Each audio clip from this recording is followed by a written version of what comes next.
amada igreja, com a paz do Senhor. Meus amados, o tema da nossa aula de hoje é a honestidade com as palavras. Está no andamento aí no Sermão da Montanha. E bota o texto bíblico aí para nós.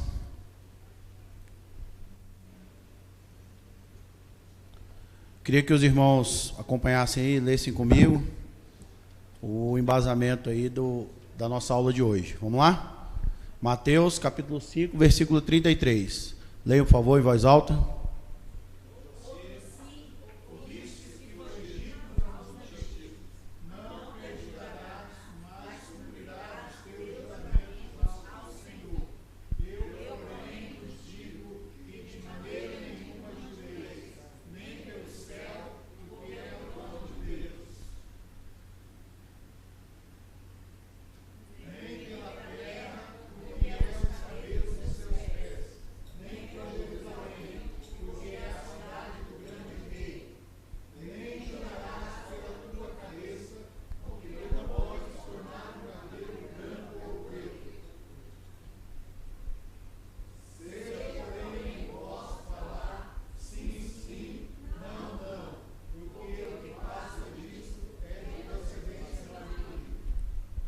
Isso aí, irmãos.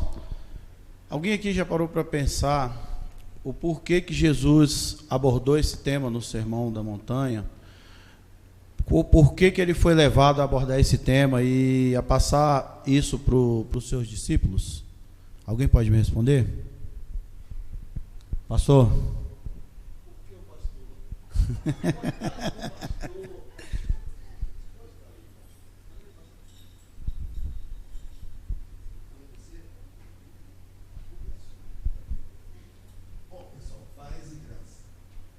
Imagino que Jesus estava querendo ensinar os seus discípulos, os seus ouvintes, né?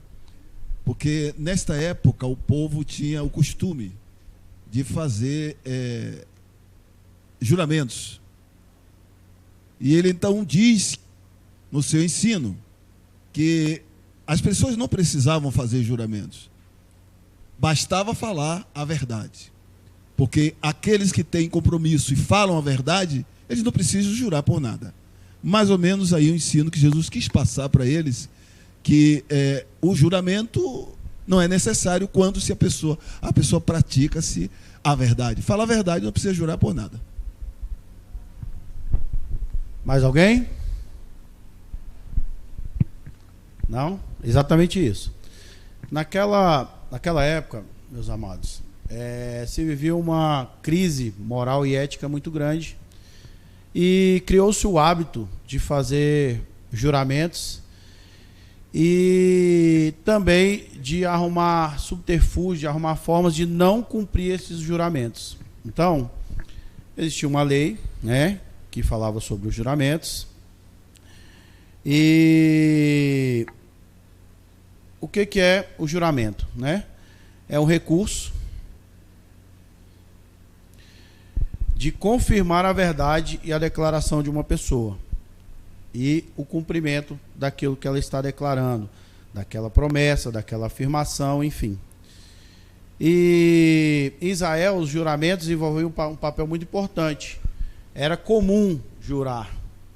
Porém, assim como nos dias atuais, as pessoas criaram hábitos de arrumar refúgios para não cumprir os seus próprios juramentos. Tinha-se o hábito de se jurar por Deus, e quando se jurava por Deus, eles diziam que era obrigatório cumprir porque tinham jurado por Deus. Porém, os próprios religiosos começaram a arrumar caminhos para burlar essa lei do juramento. Então, eles começaram a criar outros juramentos que não para Deus, porque a lei mosaica, ela enfatizava a obrigatoriedade dos juramentos e, inclusive, ela tinha a presunção de um castigo para quem perjurasse. Perjurar é não cumprir o juramento, certo? Então, o falso juramento da testemunha exigia uma oferta pelo pecado. A lei mosaica levava isso muito, muito a sério. Então, na época de Jesus, estava tendo um uso muito indiscriminado e evasivo desse tipo de juramento, principalmente entre os judeus. E no Sermão da Montanha, ele vem dizer isso, inclusive com que o sim, sim e não, não, que são duas palavras aí muito fortes, né? Que não resta dúvidas, né? Que não tem dupla interpretação, que não são dúbias, justamente para dizer aos seus discípulos que se fazia desnecessário o juramento, uma vez que a conduta daqueles discípulos e de todos os seguidores de Jesus condizissem com a verdade, que as pessoas não precisariam ficar jurando por templos, por coisas, por Deus. Então ele passa para os seus discípulos que não seria mais necessário esse juramento, que se fazia desnecessário se nós tivéssemos uma conduta firme, uma conduta correta, uma conduta honesta. Inclusive, o tema de a honestidade com as palavras, ele vai muito além de a verdade com as palavras. Porque a verdade, lógico que anda aí em consonância com a honestidade, mas vai muito, muito além, principalmente nos dias de hoje. A internet trouxe muitas facilidades para a nossa vida, mas ela nos leva para um mundo também de muita mentira, né? Então se torna hoje tranquilo para as pessoas, comum para as pessoas mentir na rede social, mentir aí na internet, certo? E isso se tornou algo normal hoje em dia, não para nós, servos do Senhor. E a gente tem que tomar muito cuidado com isso, não só na nossa conduta, como também a quem a gente segue, ao conteúdo que a gente acessa nas redes sociais, aquilo que a gente está vendo nas redes sociais, tá bom? Então, essa lei do juramento, ela trazia um pacto de verdade firmado entre as partes, como se fosse um contrato. Criou-se essa lei para que as pessoas pudessem realmente realizar aquilo que elas prometiam. E tinha-se como verdade que Deus era a principal testemunha desse juramento. Por isso que comumente vocês veem até hoje as pessoas dizerem assim: eu juro por Deus. Então, essa lei dizia que quando Deus, que era a maior testemunha de todas, era chamado a esse juramento, se tornava obrigatório o cumprimento desse juramento. No Antigo Testamento, os termos juramento e aliança são sinônimos, são considerados sinônimos. Que a aliança é uma essência e o juramento é um acordo solene. Deus, inclusive, confirma alguns juramentos, né, que ele fez ao povo. Então, irmãos, os juramentos de Deus, eles todos foram cumpridos aqui na terra. Não vamos confundir os juramentos de Deus com aqueles juramentos que foram feitos e que são feitos em vão, tá certo? Jesus diz aqui no sermão: não jureis nem pelo céu e nem pela terra. Justamente porque os judeus, quando criaram essas circunstâncias especiais para fugirem do cumprimento dos seus juramentos, eles deixaram de cumprir de jurar em nome de Deus, para se sentirem no direito de não cumprir os juramentos, de falhar com aqueles juramentos. Então eles pararam de jurar em nome de Deus, passaram a jurar em nome de templos, em nome dos céus, da cidade de Jerusalém, para criarem mecanismos de fugirem do cumprimento desses juramentos, certo? Então Jesus diz aqui no seu sermão: não jureis nem pelo céu e nem pela terra. Ele fala isso porque os judeus pensavam que, agindo dessa forma, não precisariam cumprir o juramento profético. O juramento vinha a ser um meio de enganar o próximo, principalmente nos negócios. Naquela ocasião, todos os negócios que eram feitos, ou a grande maioria deles, eram meio que na palavra. Então os judeus prometiam, né, que iriam cumprir, e criavam mecanismos de não cumprir aquele juramento. Por isso que Jesus vem aí no sermão para nos alertar que nós não precisamos ficar fazendo juramentos, que a gente tem que cuidar da nossa honestidade com as nossas palavras, com aquilo que a gente fala e também com aquilo que a gente compactua, tá certo? Então, os fariseus estipularam nesse período um amplo catálogo de circunstâncias que podiam tornar um juramento não passível de cumprimento.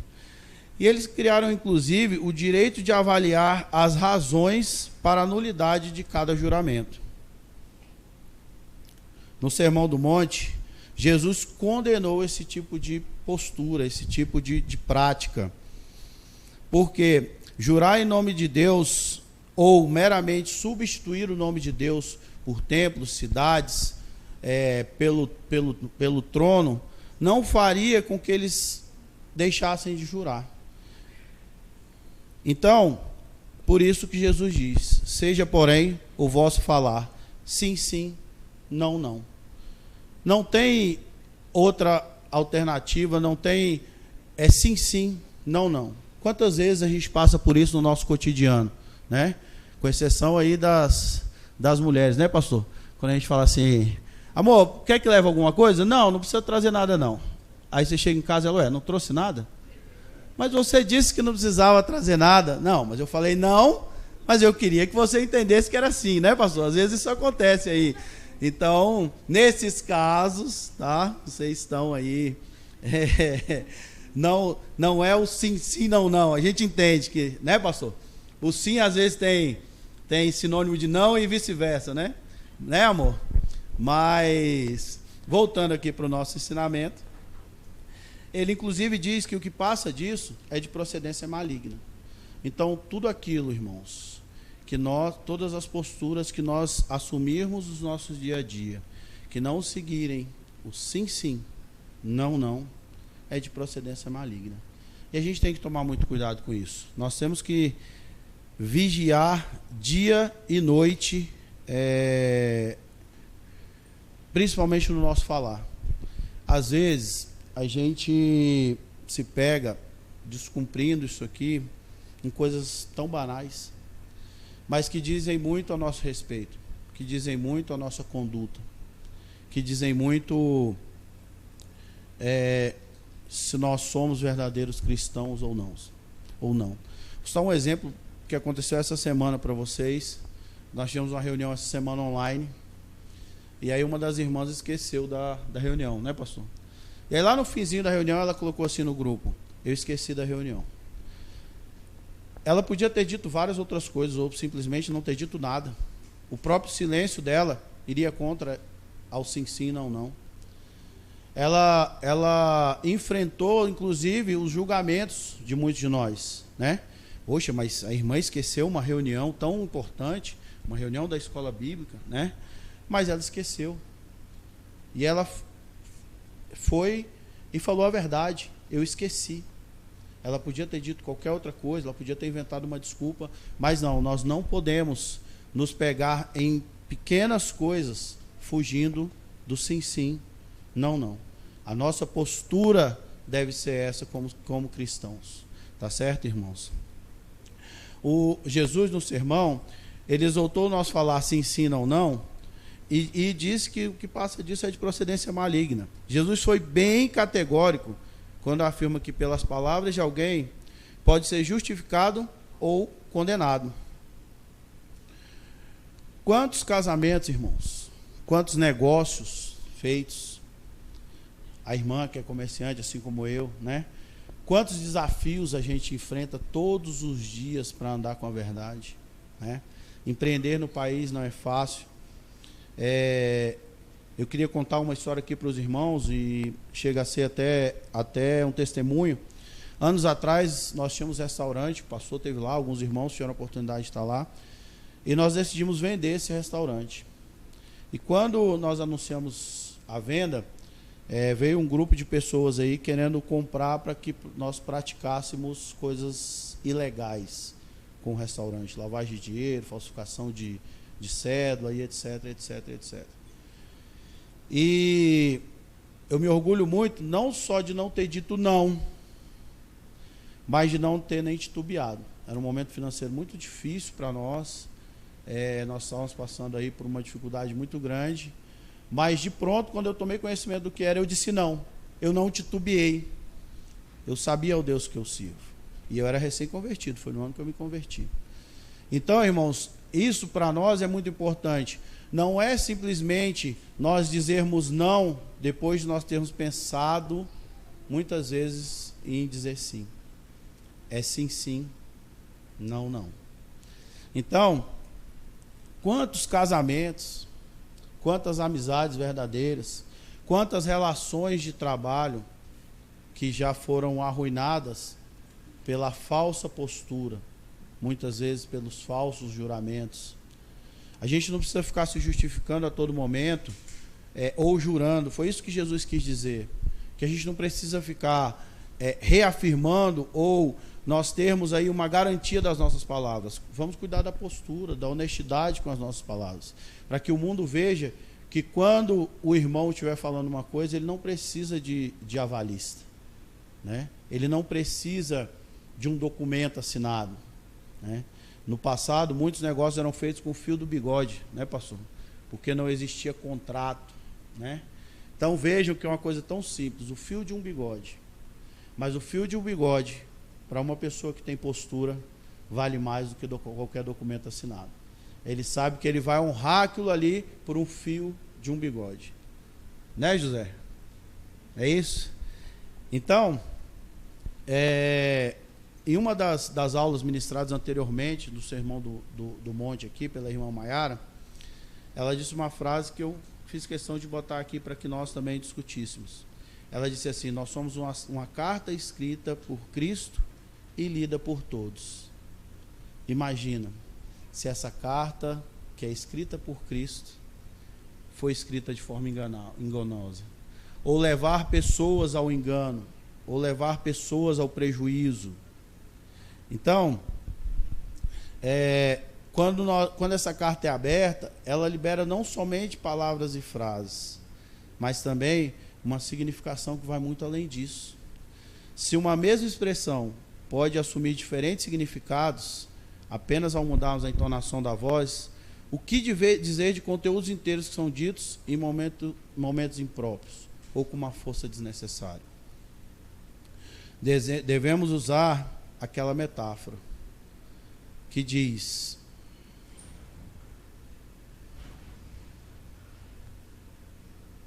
que nós somos como o café e entrando em uma xícara rara de porcelana. As nossas palavras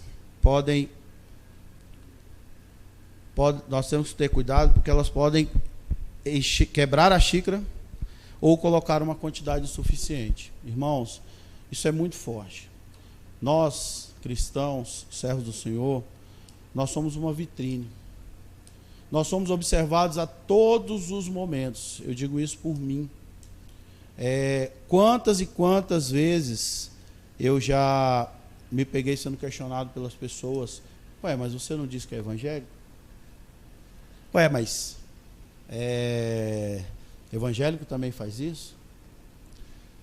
Quantos de nós, a própria pastora Marjorie, nessa mesma aula aqui da irmã Maiara, usou também essa frase, que é evangélico, né? É cristão e dá cheque sem fundo. É cristão, faz negócios obscuros. É cristão e se envolve em negócios escusos. Tudo isso parte da honestidade que nós temos com as nossas palavras, daquilo que a gente diz, daquilo que eu costumo dizer que ninguém é obrigado a prometer nada, mas quando a gente promete, a gente é obrigado a cumprir. A promessa, ela é como você serrar uma madeira. Você pode medir quantas vezes você quiser, mas depois de serrar, não tem mais volta. E é isso que Jesus está querendo nos dizer no sermão, que nós não somos obrigados a prometer nada, que nós não somos obrigados a fazer aquilo que é contra a vontade de Deus, que nós temos que refletir antes de falar, que a nossa língua, ela não pode ser fonte de maldade. Então, irmãos, nós temos a obrigação não é a alternativa. Nós, como os cristãos, temos a obrigação de ter a máxima honestidade com as nossas palavras. E, inclusive, a honestidade no nosso silêncio também. Porque, se não nos cabe fazer qualquer tipo de comentário, acusação falsa, a gente tem a obrigação de ficar calado. Nós também temos que ser honestos no nosso silêncio. A honestidade e a obediência incondicional a essa regra é uma característica de uma pessoa decente, honrada e moralmente irrepreendível. Que dificuldade, hein, irmãos? Nós sermos moralmente irrepreendíveis. É um desafio grande. É um desafio diário. É um desafio de minutos. Nessa mesma aula, acho que foi a aula que mais... Acho que a irmã Maera até falou sobre o meu assunto, só pode. Porque nessa mesma aula, uma outra irmã falou sobre a postura no trabalho. Ela falou sobre quando ela erra, ela chega lá para o chefe dela e fala assim: eu errei. Isso, irmãos, eleva ela a um patamar de que ela não precisa se justificar, de que o chefe dela, o patrão dela, a Aparecida, né? Tudo que ela disser, ele vai dizer, tudo bem. Eu costumo dizer lá na empresa, quando um colaborador nosso erra, e eu começo a cobrar ele, eu falo assim: eu vou te esfolar até você assumir. Quando você assumir, a nossa guerra acabou. Porque o primeiro passo para nós sermos melhores é nós assumirmos os nossos erros. Todos nós erramos. Mas quando a gente não tem consciência do nosso erro, quando a gente não tem consciência daquilo que a gente está cometendo, ou quando a gente tem consciência e ainda assim a gente quer justificar que a nossa desonestidade com as palavras, que a nossa desonestidade com a postura, que a nossa desonestidade no dia a dia é algo normal, a gente não vai dar nenhum passo para a melhora. Então, por isso que eu sempre digo a eles: eu vou te esfolar até você assumir o erro. Assumir o erro, a guerra acabou.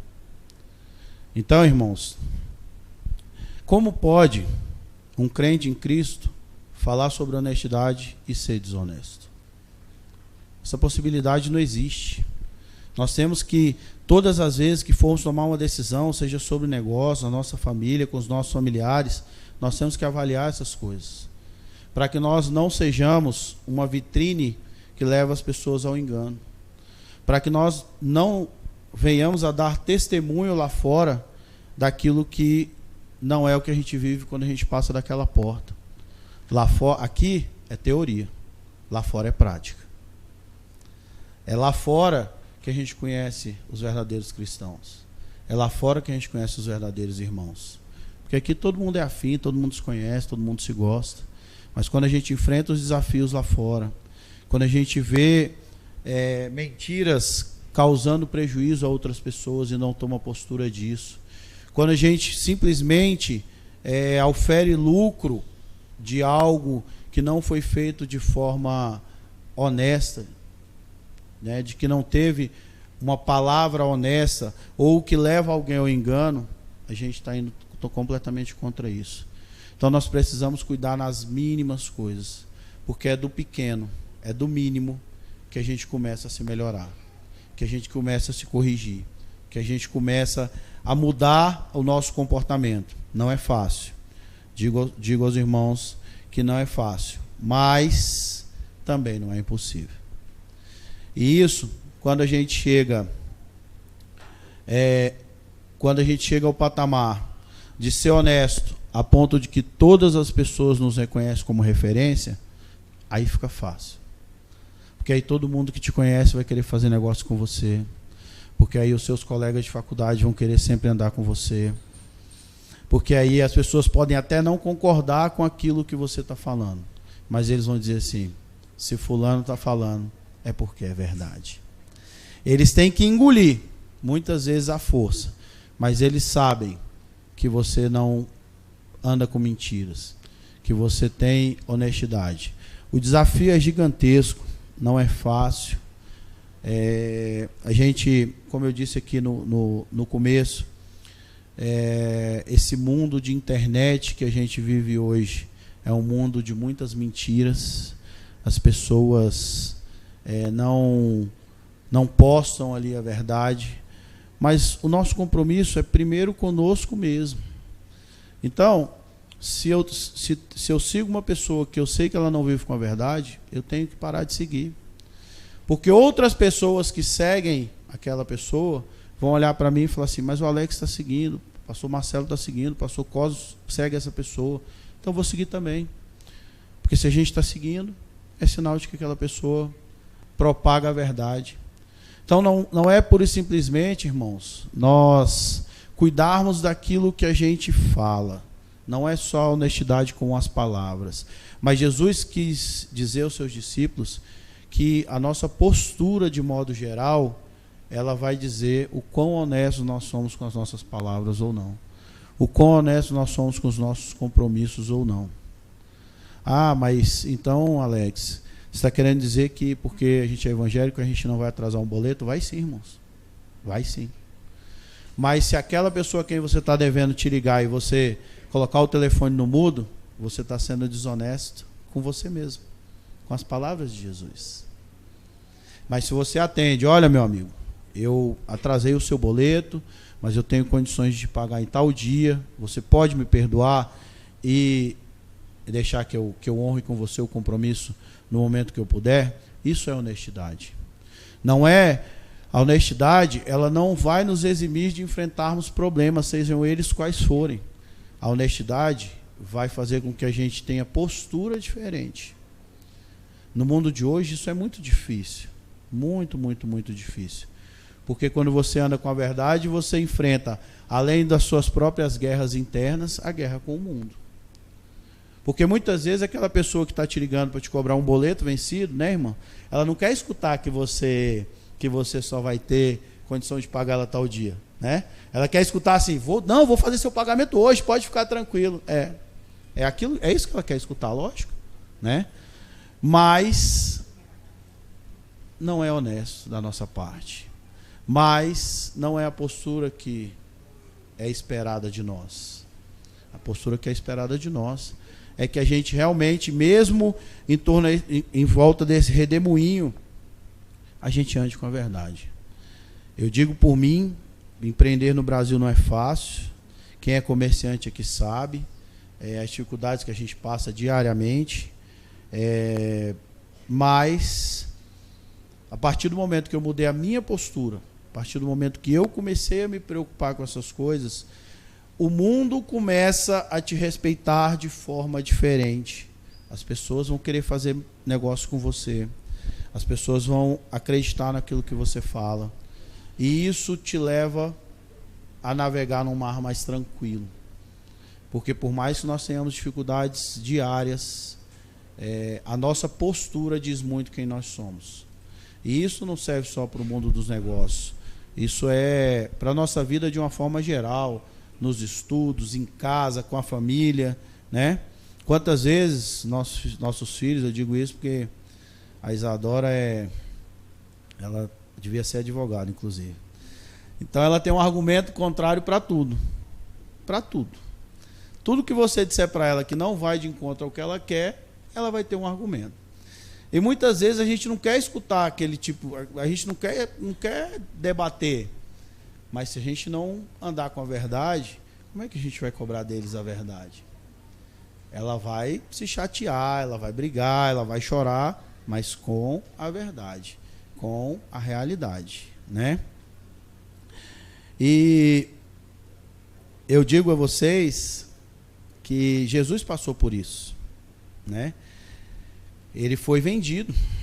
Vejam bem quanto a honestidade naquele tempo ou a desonestidade era tão comum quanto hoje. Jesus foi vendido, irmãos. E quantas vezes, com as nossas atitudes, nós vendemos pessoas? Quantas vezes a gente está fazendo isso na nossa vida? Porque não foi um mal daquele tempo, muito pelo contrário. Hoje em dia, as coisas estão talvez até piores. Se Jesus vivesse nos dias de hoje, acho que ele seria vendido para 2, para 3, para 4, como a gente vê acontecer comumente. Mas a nossa postura é que diz como que nós trataríamos Jesus se ele estivesse hoje entre nós. Não existe nenhuma mentira, irmãos, do bem. Ah, mas eu menti para o bem. Não existe mentira do bem. Não existe. Não existe nenhuma mentira útil para a sociedade. Pelo contrário, ela é uma praga que destrói a sociedade. O diabo é o pai da mentira. Então, muitas vezes, quando nós mentimos, ou até mesmo omitimos algo e achamos que aquilo é para o bem, atrás daquilo ali, com certeza, vem algo que vai causar destruição, que vai causar o mal de alguém. Então, as próprias escrituras dizem que o homem mentiroso tem o diabo por seu pai. Nós temos que ter muito cuidado com isso, porque aquilo que a gente acha que é uma coisa simples, de fato não é. Tá certo? Vamos cuidar disso, vamos dar testemunho. A gente fala sobre dar testemunho aqui na igreja, né? Nós damos testemunhos diariamente nas nossas vidas cotidianas. Nós somos um testemunho. E que testemunho nós estamos dando? A pessoa que vive em desonestidade, por si só, ela está dando um mau testemunho. Seu coração é revolto por uma lança de lama. Para justificar um erro, irmãos, a gente começa a cometer outros. Para tapar uma mentira, a gente começa a inventar outras. E muitas vezes a gente se vê envolvido em tanta mentira que nem a gente sabe a verdade. Então, a verdade não tem retoque. A verdade vai ser sempre a verdade. A gente nunca vai mudar a versão da verdade. Quem anda com a verdade não precisa ter medo de nada. Tá certo? Ser um cristão honesto, irmãos, é ser um cristão confiável, que zela pelo seu nome, que zela pela Bíblia, pelas palavras, né? Então, tem um dizer aqui que é mais digno de ser escolhido é um bom nome do que as muitas riquezas. De que forma que a gente está construindo patrimônio, muitos de nós? Né, irmãos? A gente tem que tomar muito cuidado com isso. Muito cuidado nos nossos negócios, nos nossos laços. A gente não pode sequer andar com pessoas que têm postura inadequada, que fazem negócios escusos. Pura e simplesmente por nós estarmos acompanhados dessas pessoas, nós estamos endossando eles. Ah, mas o fulano anda com o Alex é um cara sério, é uma pessoa de postura, eu vou fazer negócio com ele. Vejam o resultado da nossa postura. Pura e simplesmente por andarmos com pessoas que não andam com a verdade. Não, mas aquela pessoa é amigo do irmão Manuel, eu vou fazer negócio com ele porque se ele é amigo do Manuel, o Manuel é uma boa pessoa, ele é uma boa pessoa. Então nós temos que tomar muito cuidado com isso, irmãos. Muito cuidado, não só com aquilo que a gente fala, mas também com a nossa postura, com aquilo que a gente faz, com quem a gente anda, né?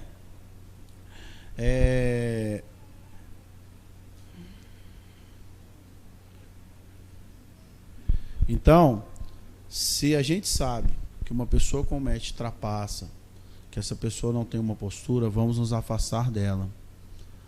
Se ela não quer mudar a postura dela, se a gente continuar andando com ela, daqui a pouco ela vai mudar a nossa.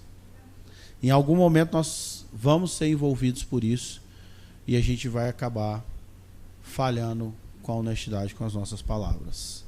Tá certo? A irmã Majori também, nessa aula da irmã Maiara, falou sobre o quanto as pessoas, até um tempo atrás, tinham um certo apreço por fazer negócio com os cristãos, né, pastor?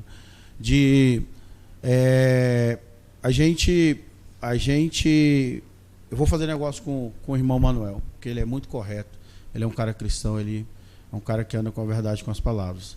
Então, pura e simplesmente, irmãos, por nós sermos seguidores da palavra, por nós seguirmos a Jesus, a gente tem que tomar postura em relação ao mundo, tá certo? A gente tem que seguir sim, sim, não, não. Não tem meio termo, não tem acordo, mas eu ando com fulano, mas só vou para academia com ele, isso não existe. Nós temos que ter honestidade com as nossas palavras, com o nosso silêncio, com a nossa postura, tá bom? Então, irmãos, era isso que eu queria falar sobre o sermão. Foi rápido, foi sucinto. É a primeira vez que eu estou falando para pessoas que são muito mais estudiosos de Bíblia do que eu. Queria que o pastor complementasse aí alguma coisa, o pastor Marcelo. Pedir desculpas aos irmãos aí, eu realmente estou bem nervoso, porque é a primeira vez, né? Né, filha? A Isadora falou assim para mim, eu falei, filha, eu estou nervoso. Ela olha para mim que você vai se acalmar. Né, filha? Não foi, amor? Foi? Então eu queria que o pastor complementasse alguma coisa, o pastor Marcelo, a palavra está com vocês primeiramente, e depois abrir para toda a igreja aí, para contar um testemunho sobre situações que realmente diferenciaram a vida de vocês por serem reconhecidos pela sociedade como uma pessoa que tem honestidade com as palavras. Eu não quero, nem vou complementar nada. Simplesmente agradecer a Deus, por essa oportunidade, a visão que Ele deu ao pastor Marcelo em estar oferecendo a oportunidade das pessoas crescerem, né?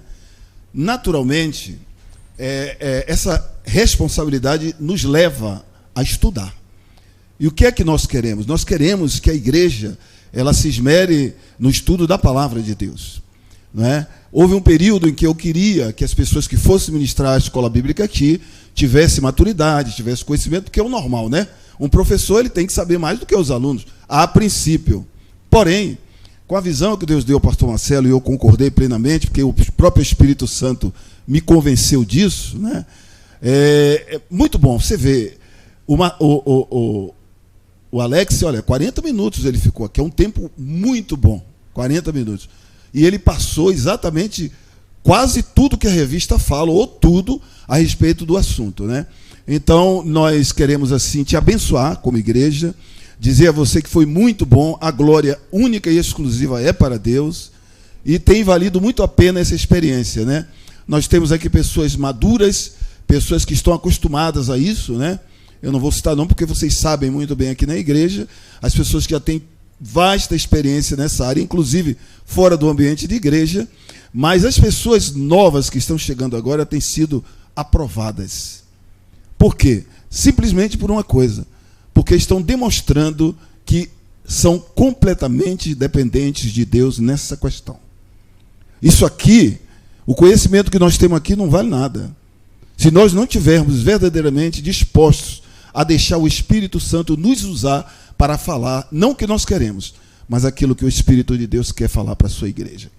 A aula que nós tivemos hoje, maravilhosa, eu classifico como espetacular. Assim como a do Manuel, da Maiara, o menino não, o professor lá não, que apesar dele ser novo, aqui o Valdinei, mas já é um menino que já está há mais de 20 anos conosco aqui, tem uma experiência muito grande também, e é professor da escola secular. Então, todos os novos professores, eu não tenho dúvida, que no dia que Douglas estrear aqui, vai ser bênção também, porque Douglas é um homem experiente. A Rosane, eu nem falo, porque a Rosane é professora já, né? Então, nós sabemos que tem sido uma bênção. Eu estou muito feliz, eu estou aqui, mas eu estou radiante de alegria, gente. Se você olhar para trás, você vai ver que não foram muitas vezes que nós chegamos a esse momento, no meio da escola bíblica, com esse número de pessoas que estão aqui. Já olhou para trás para ver como está isso aqui? Já olharam para ver? Não é? Muita gente aqui. A glória é para Deus e o parabéns do pastor é para vocês. Tá? Então, alguma coisa a falar, pastor Marcelo? Vai completar, Manuel? Alguma coisa aqui eu vou sair fora. Não, só...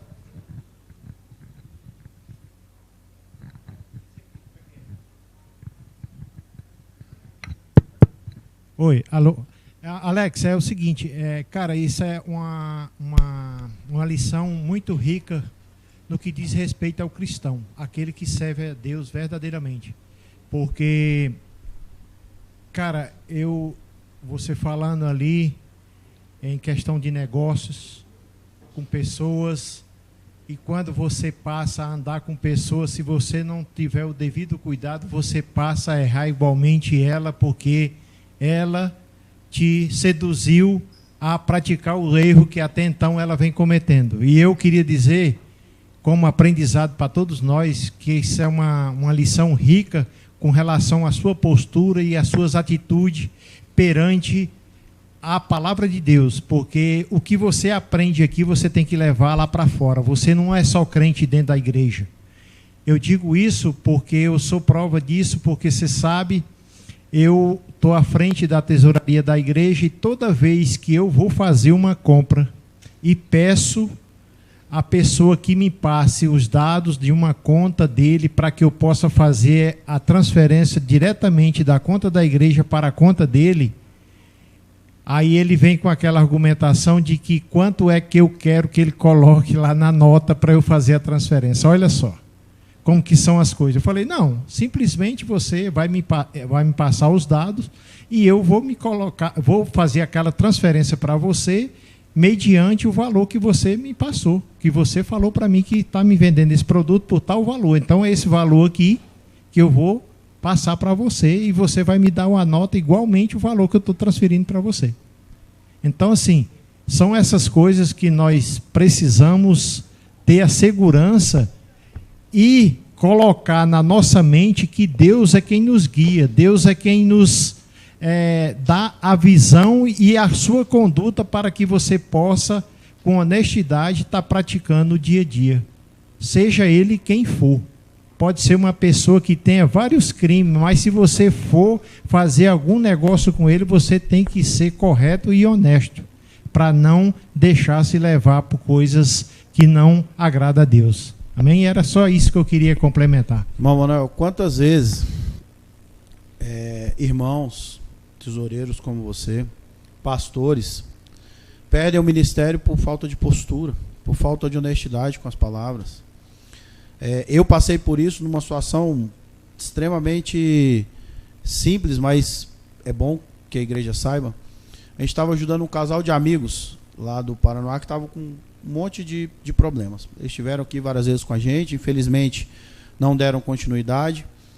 E uma vez eles estavam vindo para cá e no meio do caminho o carro deu um problema. E como eu queria muito que eles estivessem entre nós, o culto já tinha começado, ele mandou mensagem e falou assim, deixa o carro aí, larga o carro aí onde está, eu estou indo te buscar. E ele parou o carro aleatoriamente ali no caminho do Paranoá para cá, ali naquelas casas do Lago Norte, na beira da pista.